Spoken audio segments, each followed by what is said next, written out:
നമുക്ക് രേവതിയുടെ സച്ചിയുടെ ഇന്നത്തെ നല്ലൊരു കഥ കേട്ടാലോ? വീഡിയോ ഇഷ്ടപ്പെടുവാണെങ്കിൽ ഒന്ന് ലൈക്ക് ചെയ്ത് ഹൈപ്പ് ചെയ്യാൻ മറക്കരുതേ. അതോടൊപ്പം തന്നെ ആദ്യമായി കാണുന്നവരാണെങ്കിൽ സബ്സ്ക്രൈബ് ചെയ്യാനും മറക്കരുത് കേട്ടോ. അങ്ങനെ രേവതിയോട് സച്ചി ഉറപ്പിച്ചു പറഞ്ഞു, ഒരു കാര്യം ഞാൻ പറഞ്ഞേക്കാം, നിന്റെ അനുജത്തിയുടെ കല്യാണം നിങ്ങളുടെ ഇഷ്ടത്തിന് നടത്തിയിട്ടുണ്ടെങ്കിൽ പിന്നെ നിങ്ങളുടെ കുടുംബമായിട്ട് എനിക്ക് യാതൊരു ബന്ധമില്ലെന്നും പറഞ്ഞിട്ട് സച്ചി അങ്ങോട്ടേക്ക് പോയി. രേവതിക്ക് ഭയങ്കര സങ്കടമായിപ്പോയി. എന്ത് ചെയ്യണമെന്ന് പോലും അറിയത്തില്ല. ആ സമയത്ത് ശ്രുതി ആദ്യം കൊണ്ട് പുതിയ സ്കൂളിലേക്ക് പോയിരിക്കണം. അപ്പം നേരത്തെ പഠിച്ചിരുന്ന സ്കൂളിൽ നിന്ന് മാറ്റുകയാണ്. സ്കൂളും മാറ്റി വീടൊക്കെ മാറ്റി വേറെ സ്ഥലത്തേക്ക് വരാനായിട്ടാണ് ഉദ്ദേശിച്ചിരിക്കുന്നത്. അങ്ങനെ സ്കൂളിൽ പോയി അഡ്മിഷന് വേണ്ടിയിട്ടുള്ള ഫോമെല്ലാം ഫില്ല് ചെയ്ത് അവിടുത്തെ സാറിനെ പോയി കാണുകയാണ്. സാറ് മാർക്ക് ഷീറ്റൊക്കെ പരിശോധിച്ചു. പിന്നീട് ശ്രുതി ചോദിച്ചു, സാറേ എൻ്റെ മോനിവിടെ അഡ്മിഷൻ കിട്ടുമെന്ന് ചോദിച്ചു. ആ, കുഴപ്പമൊന്നുമില്ല, ഇവനെ കിട്ടുമെന്ന് പറഞ്ഞു. പിന്നെ നന്നായിട്ട് പഠിച്ചോളം എന്നൊക്കെ പറഞ്ഞ് കുറച്ച് ഉപദേശങ്ങളും കാര്യങ്ങളൊക്കെ കൊടുക്കുന്നുണ്ട്. പിന്നെ അമ്മ എന്ന നിലയിൽ നിങ്ങൾ കുട്ടിയുടെ കാര്യങ്ങളൊക്കെ നോക്കണം, എന്തെങ്കിലും ആവശ്യമുണ്ടെങ്കിൽ വിളിപ്പിച്ചിട്ടുണ്ടോ വരണമെന്നൊക്കെ പറഞ്ഞു. അതൊക്കെ ഞാൻ ചെയ്തോളാം സാറേ എന്ന് പറഞ്ഞു. പിന്നെ സ്കൂൾ ബസ്സിലാണോ വരുന്നതെന്ന് ചോദിച്ചു. അത് തീരുമാനിച്ചിട്ടില്ല, അങ്ങനെയാണെങ്കിൽ അത് ആ കാര്യങ്ങളൊക്കെ ഓഫീസിൽ പറയണമെന്ന് പറഞ്ഞു. ശരി. അപ്പോഴേക്കും വേറൊരു സാറും കൂടെ വന്നു. അങ്ങനെ പുള്ളിക്കാരൻ വന്നു കഴിഞ്ഞപ്പോഴത്തേനും ശ്രുതി പറഞ്ഞു, സാറേ എൻ്റെ ഫ്രണ്ട് മീരയാണ് സാറിനെ വിളിച്ച. ഓ, ഇപ്പം മനസ്സിലായി എന്ന് പറഞ്ഞു. അതെ, മാർക്ക് ഷീറ്റൊക്കെ പരിശോധിച്ചായിരുന്നല്ലോ അല്ലേ സാറേന്ന് ചോദിച്ചു. പരിശോധിച്ചായിരുന്നു പറഞ്ഞു. എങ്കിൽ ശരി, ഞങ്ങൾ ഇറങ്ങട്ടെ എന്ന് പറഞ്ഞു. അങ്ങനെ ഒരു താങ്ക്സ് ഒക്കെ പറയുന്നുണ്ട്. ആദി ശ്രുതിക്ക് സന്തോഷമായി. പുതിയ സ്കൂളിൽ അഡ്മിഷൻ കിട്ടിയല്ലോ, വലിയ പ്രശ്നങ്ങളൊന്നും ഇല്ലാതെ. ആ ഒരു സന്തോഷമായിരുന്നു ശ്രുതിയുടെ മനസ്സിലും. അങ്ങനെ അന്ന് വൈകുന്നേരമായി കഴിഞ്ഞപ്പോൾ സച്ചി കുടിച്ച് 4 കാലം വീട്ടിലേക്ക് വരുവാണ്. രേവതി നോക്കി കഴിഞ്ഞപ്പോൾ സച്ചി ആടി ആടി നിൽക്കുക. അപ്പോഴേക്കും ചന്ദ്രമതിയും കൂടെ അവിടേക്ക് വന്നു. ചന്ദ്രമതിയെ കണ്ടു കഴിഞ്ഞപ്പോൾ തന്നെ സച്ചി അങ്ങോട്ട് വന്നു. എന്റെ അമ്മ ദൈവമാന്നും പറഞ്ഞോണ്ട് ചന്ദ്രമതി അങ്ങോട്ട് ചേർത്ത് പിടിക്കണം. ശേ, എന്താണ് വിടറാന്നും പറഞ്ഞോണ്ട് ചന്ദ്രമതി തള്ളി മാറ്റാൻ തുടങ്ങി. അപ്പോഴേക്കും രേവതി എന്നിട്ട് സച്ചിയെ പിടിച്ചു. സച്ചിയുടെ ഇങ്ങോട്ട് മാറിക്കേ, എന്ത് പരിപാടിയെ കാണിക്കുന്നത്, വിടടി, എന്റെ അമ്മയുണ്ടല്ലോ, ഇത് എന്റെ അമ്മ, എന്റെ കൺകണ്ട ദൈവമാന്നൊക്കെ പറഞ്ഞിട്ട് വീണ്ടും ചന്ദ്രമതിയെ പിടിച്ചു. രേവതി ഇങ്ങനെ അന്താളിപ്പോടെ നോക്കുവാണ്. അപ്പോഴേക്കും സച്ചി ചന്ദ്രമതിയുടെ കയ്യെ പിടിച്ചിങ്ങനെ വട്ടം കറക്കുവാണ്. ഒടുവിൽ ചന്ദ്രമതി ആ സെറ്റിയിലേക്ക് വീണു. അപ്പോഴേക്കും സച്ചി അരിയിലേക്ക് എന്നിട്ട് ആ മടിയിലേക്ക് അങ്ങോട്ട് തല വെച്ച് കിടക്കണം. എന്നിട്ട് പറഞ്ഞു, എൻ്റെ ദൈവമായിരിക്കുന്നത്, എൻ്റെ ദൈവം എന്നൊക്കെ പറഞ്ഞു കഴിഞ്ഞപ്പോഴത്തേനും ചന്ദ്രമതി അത്ഭുതപ്പെട്ട ആ സച്ചിയെ നോക്കുന്നേ. പിന്നീട് സച്ചിയുടെ മുടിയിഴകളിലൊക്കെ ഇങ്ങനെ തലോടിക്കൊണ്ടിരിക്കുന്ന സമയത്ത് സച്ചി പറഞ്ഞു, അതെ, ഞാൻ അമ്മയുടെ മോന, അമ്മയുടെ 2ാമത്തെ മോന. അത് കേട്ട് കഴിഞ്ഞപ്പോൾ ചന്ദ്രമതി പെട്ടെന്ന് പറഞ്ഞു, എടി രേവതി, എന്താ അത്, ഇവനെ പിടിച്ചങ്ങോട്ട് മാറ്റാൻ പറഞ്ഞു. അങ്ങനെ ഇങ്ങോട്ട് എഴുന്നേക്ക് സച്ചേട്ടാന്ന് പറഞ്ഞ് രേവതി ഒരു വിധത്തിൽ പോയി ചന്ദ്രമതിയുടെ മടിയിൽ നിന്ന് സച്ചിയെ പിടിച്ചു പൊക്കുവാണ്. ചന്ദ്രമതി അങ്ങോട്ട് എഴുന്നേറ്റ് പോകാൻ തുടങ്ങിയപ്പോൾ സച്ചി കയ്യിലേക്ക് പിടിച്ചു. അതെ, എൻ്റെ ദൈവം പോവല്ലേ എന്നും പറഞ്ഞുകൊണ്ട് കയ്യിലേക്ക് പിടിച്ചു നിർത്തുകയാണ്. അമ്മ അവിടെ നിൽക്ക്, പോവല്ലേ, എൻ്റെ അമ്മ പാവ, ദേ എൻ്റെ അച്ഛൻ പറയുന്ന എല്ലാം അനുസരിക്കും എൻ്റെ അമ്മ, എന്തൊരു പാവ, നീ അങ്ങോട്ട് മാറി നിൽക്കടി എന്നൊക്കെ പറഞ്ഞ് രേവതിയെ തട്ടി മാറ്റുവാണ്. ഒച്ചപ്പാടും ബേളം അങ്ങോട്ട് രവീന്ദ്രൻ ഇറങ്ങി വന്നു. രവീന്ദ്രൻ ചോദിച്ചു, എന്താ ഇത് എന്നൊക്കെ ചോദിച്ചു. കണ്ടില്ലേ, ഇവൻ മദ്യം കുടിച്ചിട്ട് വന്നിരിക്കുന്നേ. എടാ, നീ മദ്യത്തിൽ കുളിച്ചിട്ടാണോ വന്നിരിക്കണമെന്ന് ചോദിച്ചു. അച്ഛ, അങ്ങനെയൊന്നും ഇല്ല അച്ഛ. എടാ, നീ കൂടി നിർത്തി എന്നൊക്കെ പറഞ്ഞപ്പോ വെറുതെ ആയിരുന്നല്ലേ. ചന്ദ്രമതി പറഞ്ഞു, ഇവളല്ലേ പറഞ്ഞേ ഇവനെ മാറ്റിയെടുത്തെന്ന്. ഇവന് ഒരു മാറ്റവും ഇല്ല. അച്ഛ, ഞാൻ പറയുന്നൊന്ന് കേൾക്ക്. വേണ്ട, നീ ഒന്നും പറയണ്ട മോളെ രേവതി, ഇവനെ പോയി കൊണ്ടേ കിടത്താൻ നോക്ക്. സച്ചേട്ടൻ ഇങ്ങോട്ട് വന്നേ. വീട് രേവതി, നീ എന്നെ പിടിക്കുമൊന്നും വേണ്ട. അച്ഛ, ഈ നിൽക്കുന്ന അമ്മയുണ്ടല്ലോ, അമ്മ എന്ത് പാവാന്നറിയാവോ, എൻ്റെ കണ്ട ദൈവ, അച്ഛൻ പറയുന്ന എല്ലാം അനുസരിക്കുമെന്ന് പറഞ്ഞിട്ട് സച്ചി പെട്ടെന്ന് പറഞ്ഞു, ഒരു മിനിറ്റെന്ന് പറഞ്ഞ് അകത്തേക്ക് കയറിപ്പോയി. അതിനുശേഷം ഒരു ചോക്കൊക്കെ എടുത്തുകൊണ്ട് വന്ന് നിലത്തേക്ക് ഒരു വര വരയ്ക്കാൻ ഒരുങ്ങുകയാണ്. അങ്ങനെ വരയ്ക്കണ സമയത്ത് സച്ചി നിലത്ത് വീണു. അതെല്ലാം കണ്ടിഞ്ഞപ്പോൾ രേവതിക്ക് ഭയങ്കര സങ്കടമായിപ്പോയി. സച്ചിയുടെ ഈ പേക്കൂത്ത കണ്ടോണ്ട് എത്ര സമയം നിൽക്കാൻ പറ്റും? കാരണം ആർക്ക് സഹിക്കാൻ പറ്റുന്ന കാര്യമല്ല. ദേവന്റെ കല്യാണക്കാരിയാണ് വിഷയം എന്നുള്ള കാര്യം രേവതിക്ക് മനസ്സിലാവുകയും ചെയ്തു. അത് അവരുടെ ഇഷ്ടമാണ്, ദേവന് ഇഷ്ടമാണ്. പിന്നെ കല്യാണം നടത്തി കൊടുക്കുന്നതിന് പകരം സച്ചിയുടെ ഇഷ്ടമാണ് അവരുടെ തലയിൽ അടിച്ചേൽപ്പിക്കാനായിട്ടാണ് ശ്രമിച്ചുകൊണ്ടിരിക്കണേ. സച്ചിക്ക് ഇഷ്ടമില്ല, സച്ചിയായിട്ട് പ്രശ്നമാണ്, അതുകൊണ്ട് വേണ്ട. അത് രേവതി അനുസരിച്ചോണം. പക്ഷെ രേവതിക്ക് അങ്ങനെ അനുസരിക്കാൻ പറ്റുമോ? സച്ചി പറയുന്ന എല്ലാ കാര്യങ്ങളും അങ്ങോട്ട് വിട്ടുകൊടുക്കാൻ പറ്റുന്ന കാര്യമാണോ? സച്ചിക്കാണല്ലോ അതിന്റെ ദേഷ്യത്തിനാണ് സച്ചി മദ്യപിച്ചിട്ട് വന്നേ. പിന്നീട് രവീന്ദ്രനോട് പറഞ്ഞു, അച്ഛ, ഞാനൊരു കാര്യം പറയാമെന്ന് പറഞ്ഞ് അവിടെ നിന്ന് എഴുന്നേറ്റ് വന്നു. എന്നിട്ട് ചെവിയിലൊരു കാര്യം പറയണം.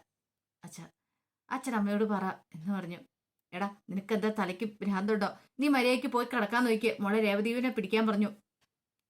അച്ഛ, ഒരു മിനിറ്റ്, ഞാൻ പറയുന്നൊന്നും അനുസരിക്കുക അച്ഛ, അച്ഛൻ ഇങ്ങോട്ട് വന്നേന്ന് പറഞ്ഞു.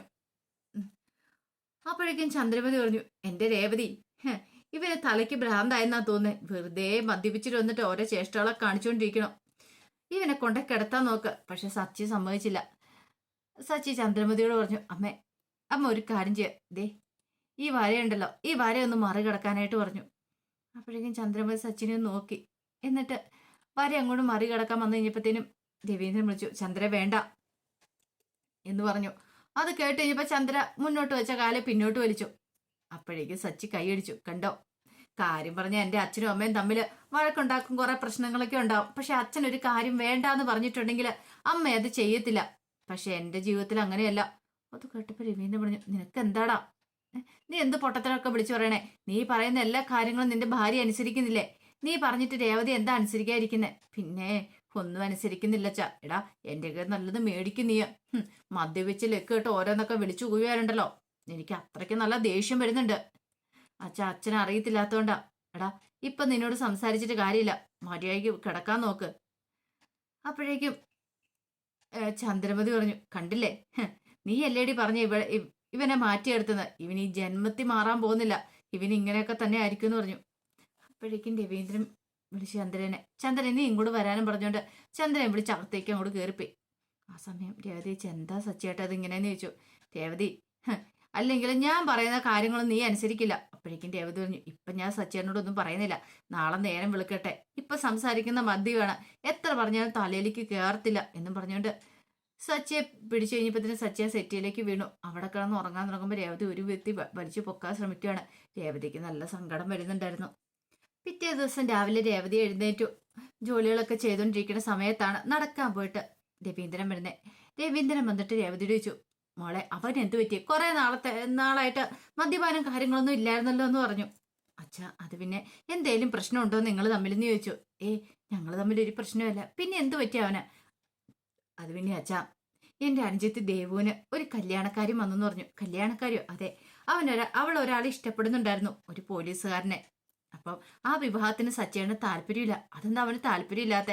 ആ പോലീസുകാരൻ മറ്റാരുമല്ല, സച്ചേട്ടനുമായിട്ട് ഇടയ്ക്കിടയ്ക്ക് വഴക്കുണ്ടാക്കാറുള്ള ആ പോലീസുകാരനാ. ഓ, അങ്ങനെയാണല്ലേ.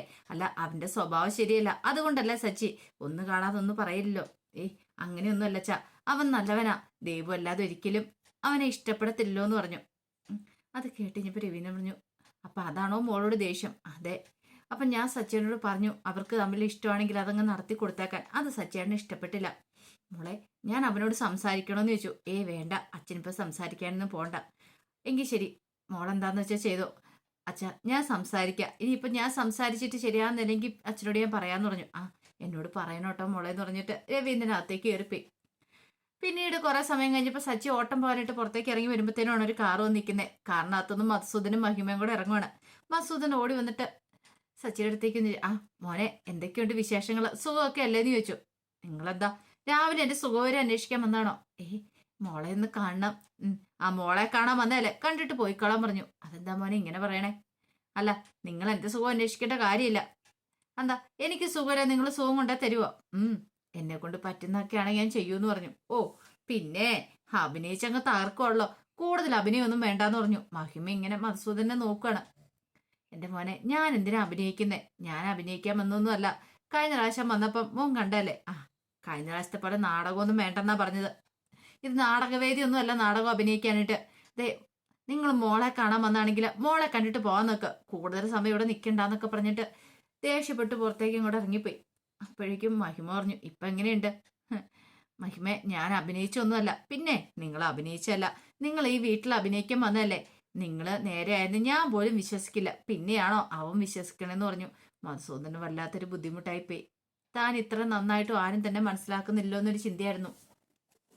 ഒടുവിൽ അവരകത്തേക്ക് അങ്ങോട്ട് കയറി ചെല്ലുമ്പോഴത്തേനും ചന്ദ്രമതിയും രവീന്ദ്രനും ഒക്കെ ഇറങ്ങി വന്നു. രവീന്ദ്രനെ കണ്ടപ്പോഴത്തേനും മധുസൂദൻ ഓടിപ്പോയി കെട്ടിപ്പിടിക്കുകയാണ്. ഞാൻ എത്ര വട്ടം വിളിച്ചു രവീന്ദ്രൻ എന്താ ഒന്ന് ഫോൺ പോലും എടുക്കാത്തെന്ന് ചോദിച്ചു. രവീന്ദ്രൻ ആകെപ്പാടെ വല്ലാത്തൊരു ടെൻഷനോടെ നിൽക്കുകയാണ്. വിളിച്ചായിരുന്നോ? ഞാനത് ശ്രദ്ധിച്ചില്ല. ഞാൻ കുറെ തവണ വിളിച്ചു, പക്ഷെ രവീന്ദ്രൻ കോൾ അറ്റൻഡ് ചെയ്തില്ല എന്ന് പറഞ്ഞു. അപ്പോഴേക്കും ചന്ദ്രമതി പറഞ്ഞു, ഇരിക്കാനൊക്കെ പറയാണ്. മഹിമ ചോദിച്ചു, മോൾ എന്ത് ചെയ്യുന്നു ചോദിച്ചു. അപ്പോഴേക്കും ശ്രീകാന്തും വർഷയും കൂടെ അങ്ങോട്ട് ഇറങ്ങി വരുവാണ്.